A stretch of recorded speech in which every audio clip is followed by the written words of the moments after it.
Lucy's decision to become a funeral director was born from two things. The first was the disgust at how extraordinary the funerary business had become, secretive and dominated by men who pushed traditional beliefs of expensive and unnecessary funerals. The second was seeing what it truly lacked: personal touch, the bare minimum for anyone's final send-off.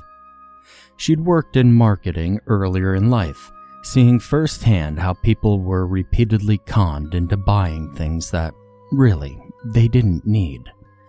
This was an inherent part of the business world, but seeing the same thievery in the funeral business was unacceptable. To profit so overtly in someone's death. She put her heart and soul into every single family bereavement who came to her. Lucy worked tirelessly, even when she was called out to retrieve a body in the early hours. She never relented. And so, on the day she was roused from sleep at 4:10 a.m.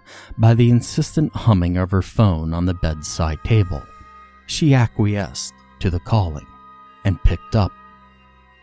No one spoke from the other end. Lucy yawned, then took it upon herself. "Hi, who is this?" With the speaker pressed to her ear, she could only make out hushed, somewhat frantic breathing before a man's voice sounded. Yes, hello, hi, this is Velvet Shroud Funerals? Hey, yeah, Lucy speaking. What can I do for you? There's, a body here that needs picking up. St. Alfred's Church at Finch's Green. Okay, I'll be there as soon as I can. I should warn you, Lucy. It's a young boy. The man interjected, his voice becoming shaky. Lucy had been on many body retrievals, but the clients in question were usually middle to old-aged. She seldom had to deal with the young, and always felt a vague foreboding on these occasions. But no matter the age, all are deserving of proper treatment. Thanks for letting me know. I'll drive out to you now. She threw off the bed sheets, letting the wintry air in the room wash over her skin, drawing out goose flesh. After dressing in a white shirt, dark trousers, and her black overcoat, she made her way down the stairs and out to her van. Setting the destination on the sat-nav, she started the ignition and pulled out onto the road, driving down the country roads that seemed frozen in time by the cold night. While many things fall from the familiarity in the darkness, Lucy could swear she'd never seen the road she found herself on, even after living in the area for years. To her, these coiling lanes hadn't existed until this very moment. The metal sign for the small village sped out from the darkness like a fish from the depths, passing by, and was swallowed up just as quickly as it emerged. The paint was peeling and faded, but the few letters read, Finch's Green. The air held a silent apprehension as she stepped out of the van, beholding the moonlit silhouette of an archaic Norman church. Its shadowed steeple rose into the air, pointing an accusation of the heavens above.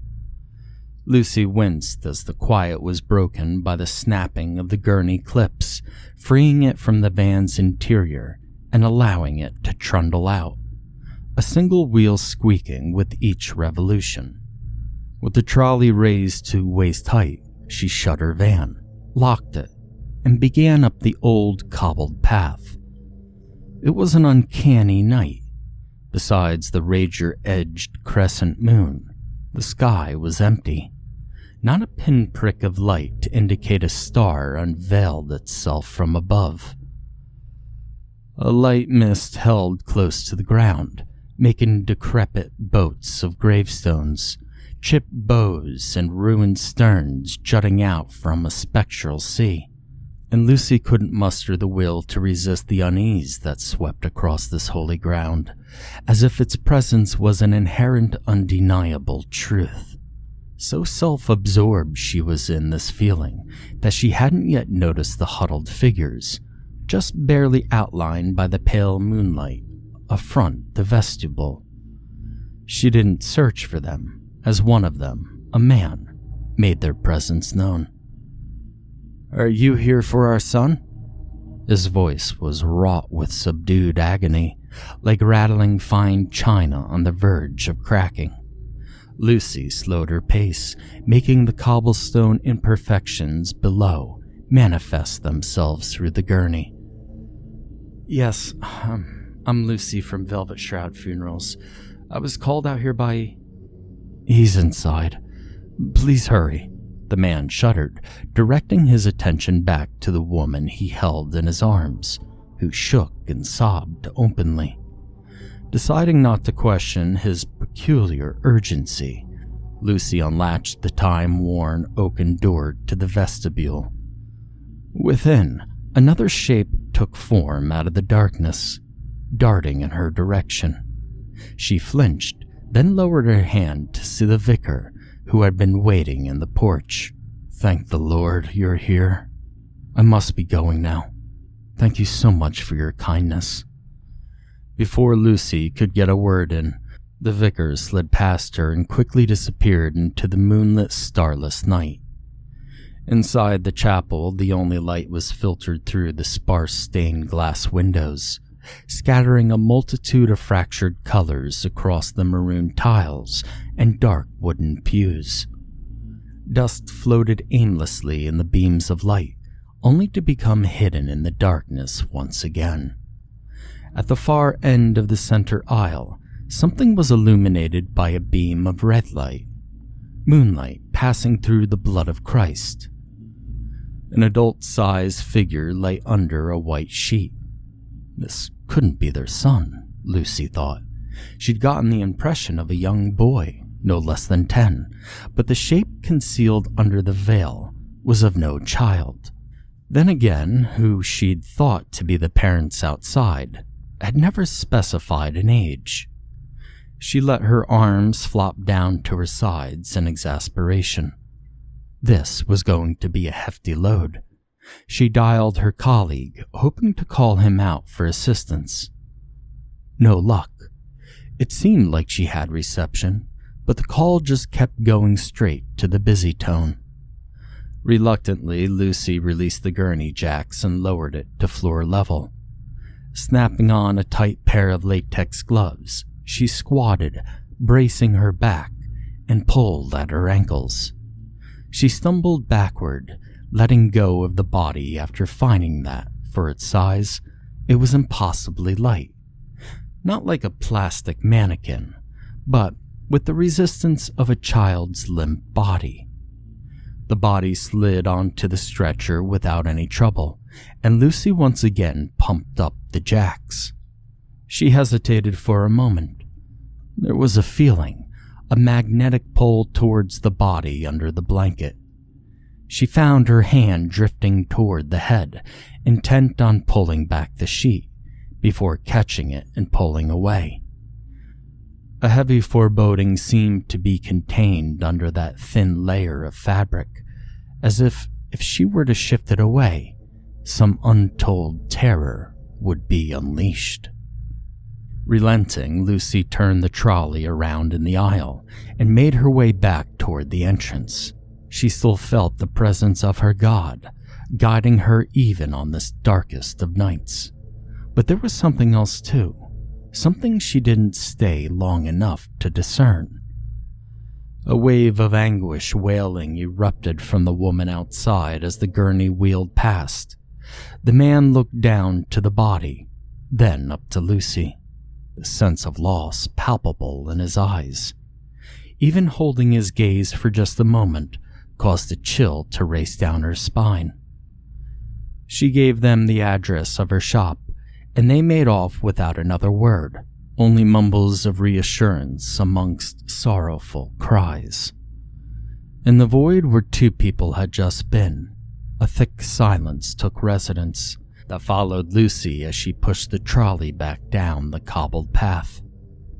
The stretcher loaded into the van with ease, and was secured in moments. Despite the apparent cell reception, the sat-nav presented her route as a lone, ragged blue line that bent and curved the way home. The dark lanes coiling ahead of the van were just as, if not more, unrecognizable than they had been on the initial journey. Perhaps the sat-nav had chosen another way back. It didn't matter. Something shifted in the back, unknown to Lucy. Was that a stifled cough? Maybe a sniffle that came from somewhere behind her? She wasn't even certain if there had been any sound at all. She kept her eyes locked on the road. Out of sight, out of mind. Lucy didn't know when it happened, but she found herself finally driving down a road she knew. In tandem, the sat-nav blinked with buffering satellite imagery, even though there had been reception for most of the night. And not 10 minutes later, Lucy's van pulled up into the rear entrance of the shop. She sat with her eyes closed for a brief moment after turning off the vehicle. The events had left her a little shaken, but the feeling bled away as she acknowledged her exhaustion. Everything was normal. She only needed a warm cup of coffee to wake up. The town wasn't silent, and the gurney clips shattered no unbroken calm. Distant noises of cars drifted along the sky as Lucy pulled the stretcher out, pumping the jacks, and made her way up the slight ramp to the mortuary. Entering the freezer door, she winced at the cold blast of air, but the jolt woke her up some, sharpening her mind. The racks were empty. Always aspiring to be neat as possible, Lucy slid the stretcher off the trolley and onto the lowermost rack. Empty spaces below a body didn't sit right with her, for reasons she could never pin down. The stretcher, bearing the impression of a corpse beneath linen, slid back into the shelves and clicked into place, leaving the gurney empty. Lucy returned it back to her van, then came around to the front entrance, opening the shop's doors for the day. At long last, the kettle squealed, heralding the hot brew of coffee Lucy needed since the moment she woke up. The steam drifted from her mug into the winter air as she walked down the old beaten path behind the shop, down to her favorite spot by the lake. A lone bench overlooked the watery expanse, still glittering with stars from the fading night. Lucy sat, cradling her mug, looking out across the water. It was really a form of meditation that, for her, at least, required no effort. Being a familiar sight, Lucy didn't yet notice the sky's stark contrast in comparison to earlier. Yes, cloud cover may have come and gone, smothering the stars and releasing them later, but the moon still hung back in Finch's green, clear as day. Here both the pale crescent and the starry expanse were visible. Before she could understand any of it, the sun began its climb, slowly heaving itself above the horizon. Finishing her coffee, Lucy stood up from the bench, stretched out, and made her way back to the funeral directors. After starting up her work laptop, the rising urge for another coffee pushed itself into her mind. This urge was quickly satiated, though, when her colleague Dan arrived with fresh coffee and wholemeal blueberry muffins.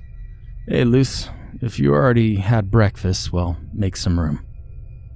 "Morning, Dan. Is this muffin thing turning into a tradition? You know I can't resist the bakery when I drive past. Maybe I should take a different route in the morning, but they're just so damn good." He chuckled. Dan set down the to-go breakfast and sat down across from Lucy, pulling out a folder from his bag. "Thanks," Lucy said. "I've just picked up another one today. A little boy."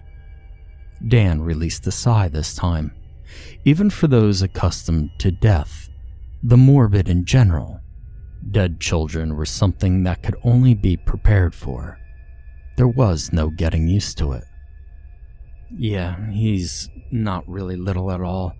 I tried calling you earlier. I thought I might need some help, but it didn't end up being too difficult. Was your phone off? You phoned me? No, I had it plugged in all night, and you know I'm never on Do Not Disturb. Same reasons as you. Dan unlocked his phone and navigated to the Contacts app. He scanned the missed calls for a moment before looking back up to Lucy. Nope, I got nothing. Weird. Well, it doesn't matter. He's here now. Lucy rose up from her seat, turning slightly while beckoning Dan to follow. The pair entered the freezer room. Even with a now wakeful head, Lucy felt that dark apprehension, just as she had back in the church. Dan made his way over to the racks and pulled the only occupied one halfway out. He gently uncovered the body, pulling the white linen away from the head. And Lucy's legs almost gave out when she saw what lay underneath. This thing was not a little boy. It wasn't even human. The head was a coiled mess of twisted ribbed horns, curled tightly to form a round and solid mass, only broken by a central hole where a face might be, a window into a black abyss. Chitinous patches covered the skin on its chest and shoulders, framed by visceral purple skin, stretched taut across sharp bone. Bulging veins branched across the surface, but their color, their vitality, belonged to a living body, not a corpse. The intense focus Lucy held on the creature dulled her other senses, deafening her to Dan's worried calls. Luce? Luce, you okay? Everything came back sharply, her shallow breaths, the pounding of her blood in her temples. You don't, it's... I know, he can't be more than 7 or 8. I get that it's difficult for you, with children of your own. Dan turned around without waiting for a response, and covered the abomination back over. Come back, though, I need to be filled in on your info. He walked out of sight, into the reception area, leaving Lucy to absorb the newfound horror she had just witnessed. Did he not see what I just saw? She thought, slack-jawed, feeling somewhere between shock and puzzlement. As much as she wanted to check her eyes hadn't deceived her, Lucy couldn't bring herself to lift the sheet. Even with her fingers grasped onto the rim, it was as if the sheet were made of titanium. Are you of faith? Lucy stepped back from the racks and spun around, looking for Dan. It was an odd question, but he was the only other person in the shop. No one. He wasn't there.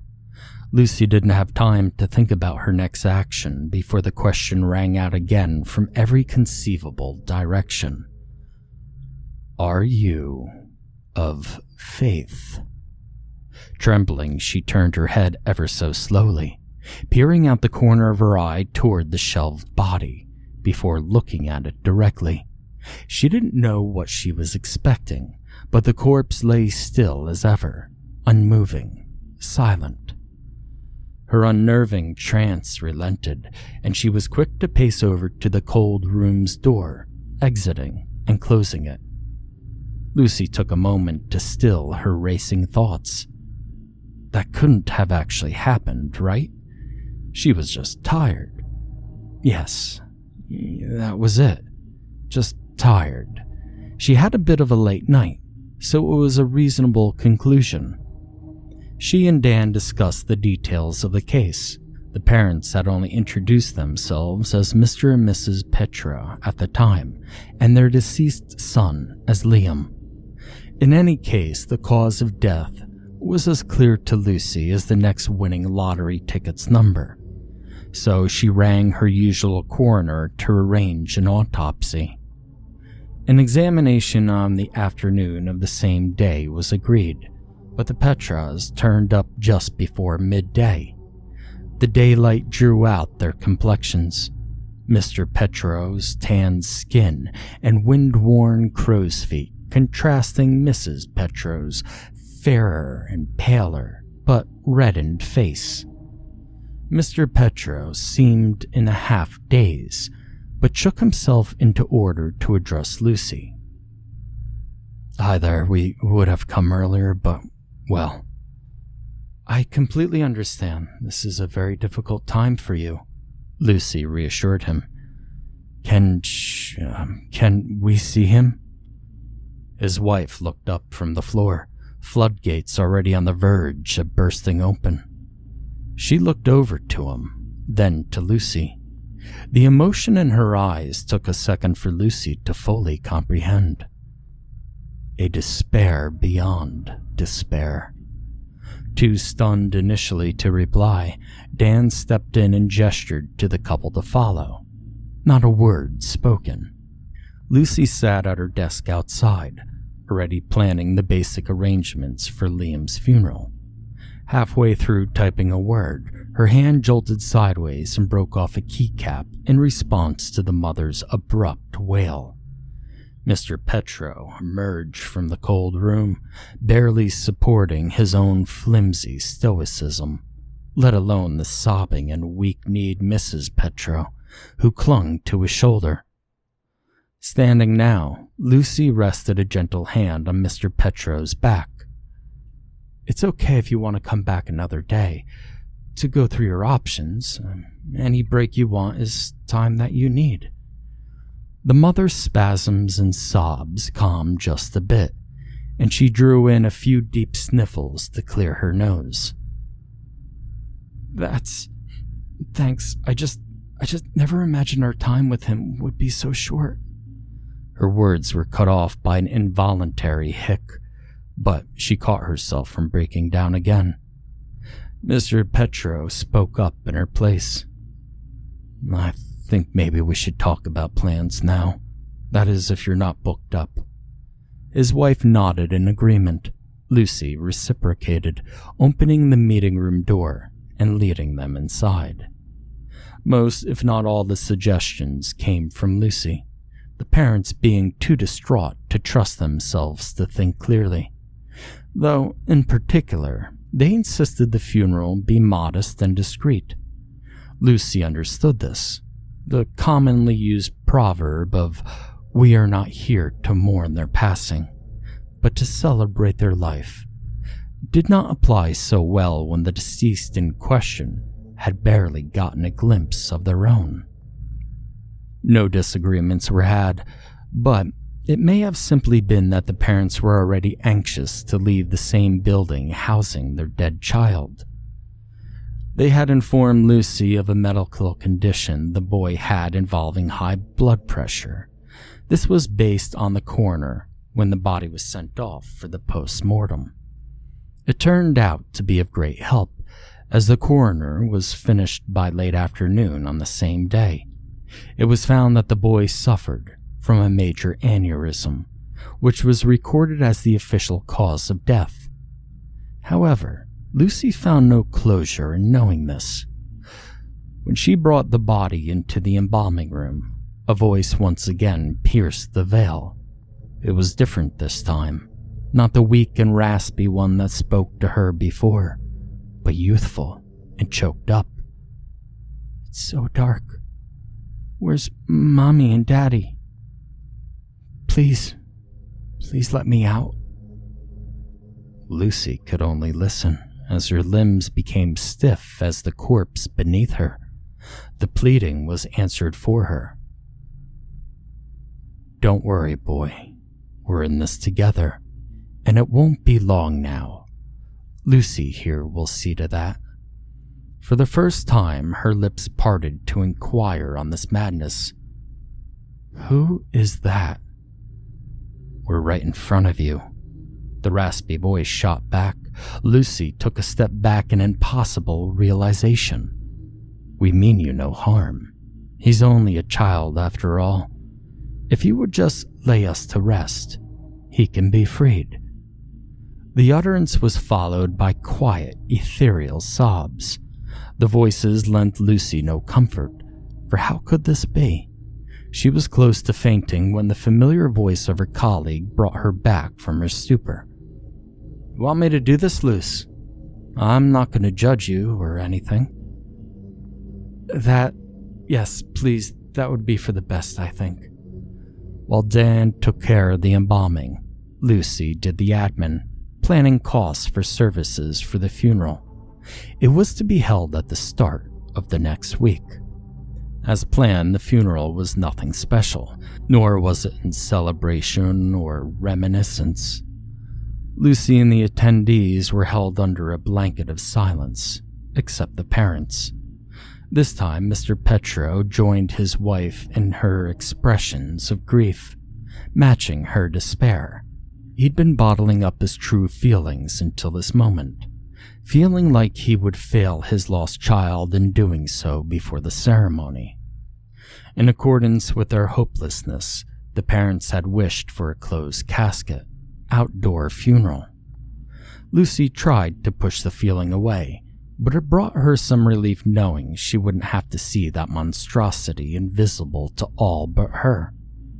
After the vicars spoke the final vows, the casket was lowered, and it was done. Short and anything but sweet. Mr. and Mrs. Petro thanked Lucy for her compassion, then left quietly. Lucy returned to her shop for the day, thankful it was finally over, despite the entire process being relatively short in comparison with previous cases. But still, there was a lingering stress. So she went out back to do what she always did, when in need of some peace, however brief. The familiar feeling of worries being washed away came over her as she sat looking out across the lake. She'd been stressing before that the boy wasn't commemorated as he deserved, but respected the decision of his parents more than anything. It was during her contemplation when a different feeling came over her, something entirely unfamiliar.